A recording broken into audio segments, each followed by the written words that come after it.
There was a king at that time, these days is Afghanistan, Khurasan,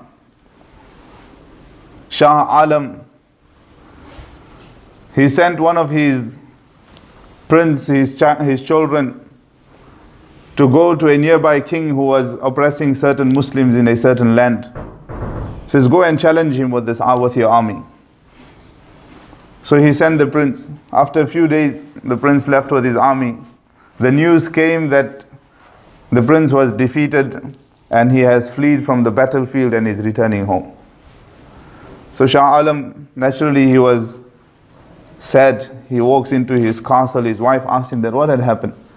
He says the prince has lost the battle and he had fled from the battlefield. He is returning. So the mother said, no, this is not possible.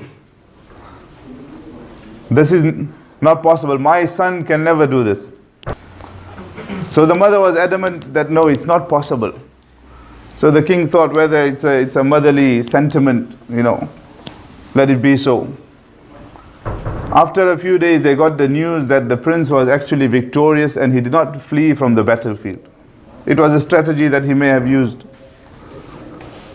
So the Shah Alam comes back to his wife and he says, why were you so persistent that it's not possible for my son to flee from the battlefield?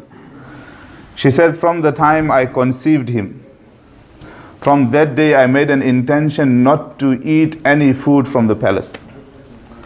I would weave my own yarn, I would sew my own cloths, and I would send it to the bazaar and sell it. And the money that I would receive from there, I was 100% sure that is pure and halal. I would buy food with that money and I would consume it until I gave birth to him. And even then, the milk, the breastfeeding that I done to him was from the consumption of that money only, from that food only. I did not eat anything from your palace. And every time I would feed him, I would perform 2 rakats of Salah and then I would feed him. This was the tarbiyat I made of my child. It's not possible. It's not possible for him to do a slightest wrong. How can he commit the greatest of sins from fleeing from a battlefield?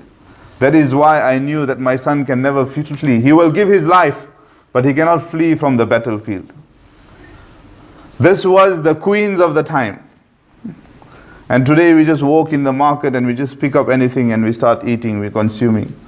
We said, tell a brother, that chocolate you are eating, it might have a haram ingredient. They'll take a bite. Maulana, next time, I already bought it. This is the attitude we are showing.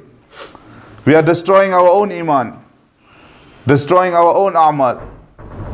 And more so in today's day and age, we need to be particular.